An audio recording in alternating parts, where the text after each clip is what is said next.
Comment tu as vécu le succès hallucinant de Kaamelott, en fait, hein? Parce que c'est vrai que ça a fait une vraie bombe dans le PAF, comme on dit. Oh.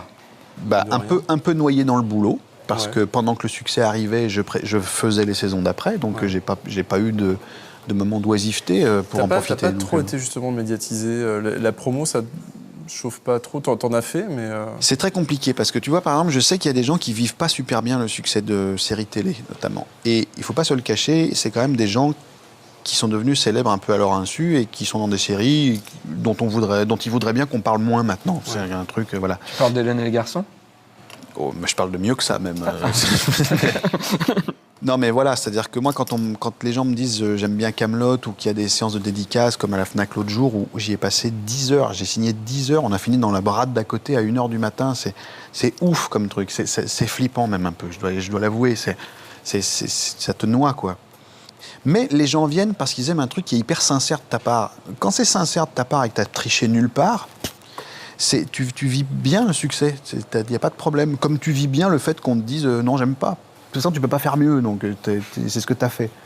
Mais quand tu te retrouves embrigadé dans un truc, juste en tant qu'acteur, sur des textes que t'aimes, oui, non, pas tous, et puis en fait, t'aimerais bien qu'on te voit un peu autrement, puis machin.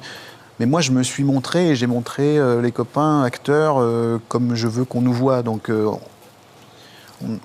je pense qu'on est sous un de nos meilleurs jours dans Kaamelott. Donc, le succès est hyper tolérable. Là où je finis, là où c'est chiant, c'est que ça rapporte de l'argent, et que ça rapporte de l'argent à moi accessoirement, mais à d'autres bien plus, et cela voudrait que la licence fructifie. Ouais. Et là, la proposition de produits dérivés X, Y, Z, Z', Z tiers... Graal Melotte, par exemple.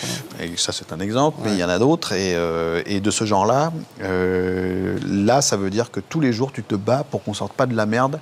Parce que si, tu vois, production, distributeur, machin, tout ça, on sort un jeu qui est pourri, Moi, j'ai joué à c'est Samantha Astier Oops, c'est pas mal. Le jeu, Bon, Samantha ça, d'accord. Oops. Non, mais je veux dire, ça me tombe tout dessus. Pour le public, ça n'existe pas, la production. Bien Machin, ils sûr. s'en foutent, et puis ils ont raison. C'est Astier qui a sorti un truc pour gagner des ronds. Donc c'est à moi de faire attention. Et ça, j'avoue que le succès, ça amène un truc de vigilance extrême si tu veux pas qu'on parle mal de ton truc. Ne serait-ce que la BD, par exemple. C'est pour ça que c'est ce que j'allais dire. C'est pour ça que tu as fait le scénario de la BD, quoi. Bah sinon, les BD, normalement, pour un truc comme ça, tu prends des auteurs de BD, tu leur dis, voilà, faites-moi des conneries à la Kaamelott, machin, planche par planche. Et Très puis belle BD, Samantha Oops, Caméra Café, Les Aventures de Bigard. Je juge pas, mais je voulais pas ça, en tout cas.